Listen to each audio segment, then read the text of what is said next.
Hat, sunglasses, Pepsi, notes, sources, thick skin. Check. You already know. Let's go.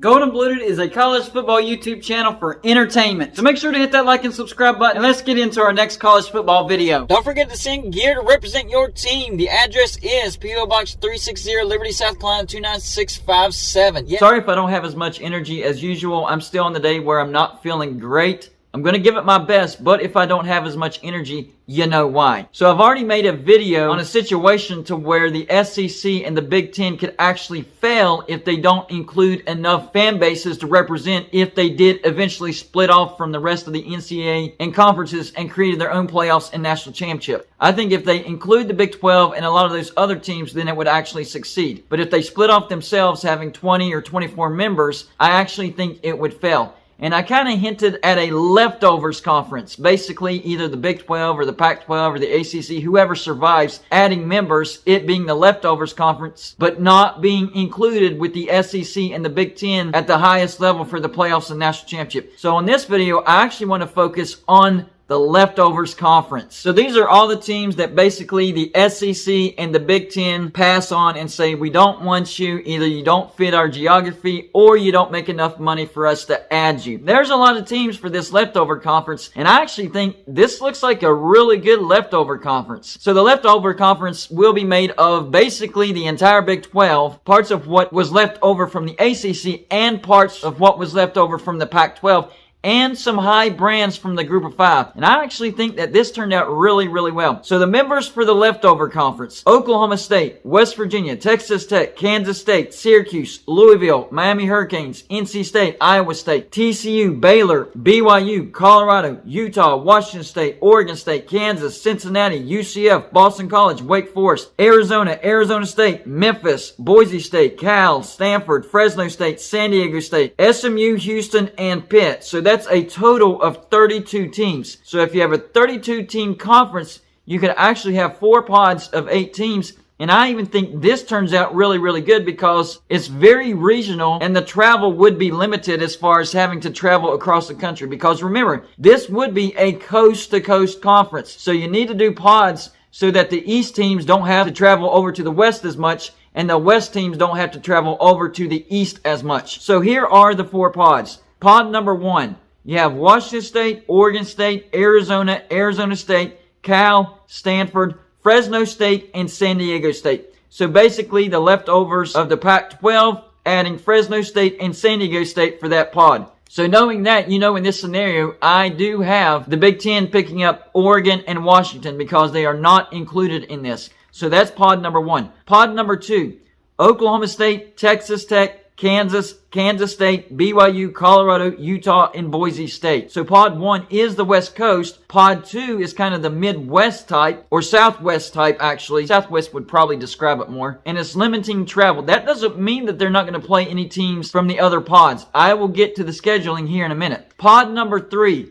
Iowa State, TCU, Baylor, SMU, Houston, Memphis, Louisville, and Cincinnati. So this is kind of the Southwest mixed with the Midwest, but still not that big of a deal when it comes to traveling. And finally, pod 4, you have West Virginia, Syracuse, Boston College, Pitt, NC State, Wake Forest, UCF, and Miami Hurricanes. So that's basically your East Coast pod. And what I like about these pods is you still have a lot of rivalries in there. So for pod 1, you still have Arizona, Arizona State, you still have Cal and Stanford. You still have Washington State, Oregon State. You still have Fresno State and San Diego State. Yes, they are rivals in the Mountain West. So I think that works out pretty well for the West Coast pod. For pod number 2, you have Oklahoma State and Texas Tech. You have Kansas, Kansas State. You have BYU and Utah. That's a great rivalry. You have Colorado, Utah. And you have Colorado reuniting with some of their Big 12 rivals like Colorado, Oklahoma State, Colorado, Texas Tech, Colorado, Kansas, and Colorado, Kansas State. So there's a lot of built-in rivalries in that pod as well. What about pod number 3? Well, you still have Iowa State, TCU. That's a decent rivalry. Not historically great, but decent.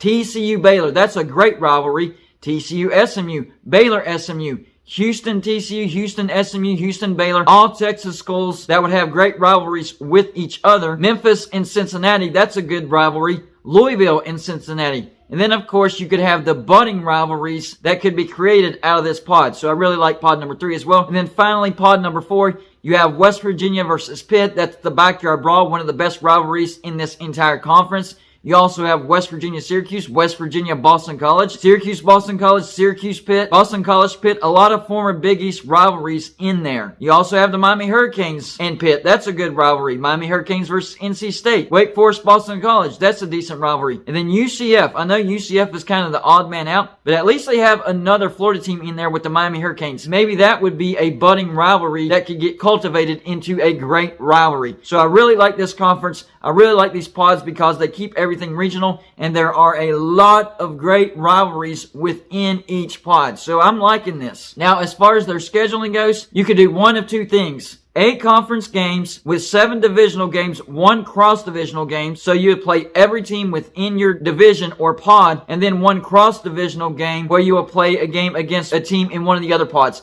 And you could rotate. And I know it would take forever for everybody to play everybody, but that's the best I could do for now. Or the other option where you could go 9 conference games with 7 divisional games and 2 cross-divisional games. So it would take a less amount of time for everybody to play everybody, but it would still be a significant amount of time. And finally, the format you could use to determine the actual champion of this leftover conference. Well, first of all, you could use the playoff format. The 1 seed, which would be the best division winner, versus the 4 seed, which would be the worst division winner. And then on the bottom half of these brackets, you'd have the 2 seed, which would be the runner-up, the second best division winner of the conference, versus the 3 seed, which would be the third best division winner. Then the winner of those 2 games will play each other, and whoever wins that game would be the champion. I really like that as well. I'm sure you could do something else, but I would like that the most. I think that playoff format would guarantee that you would have the best team win the conference.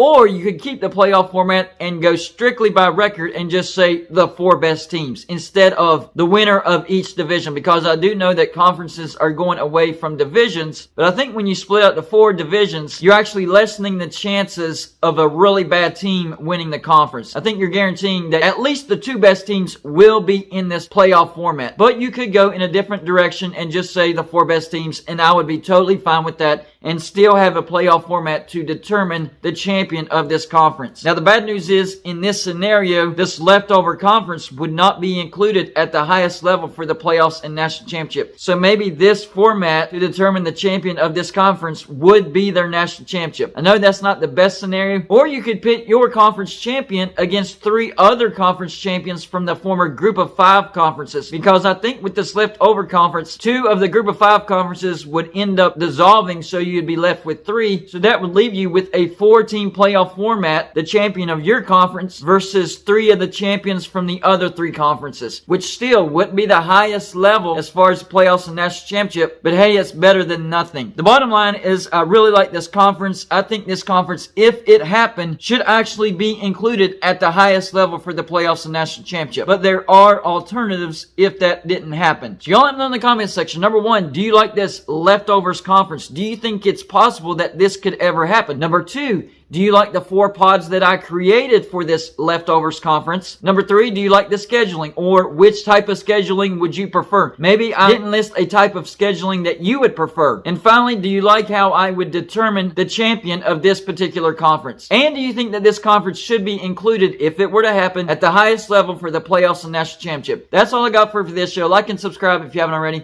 and I'll see you on my next show.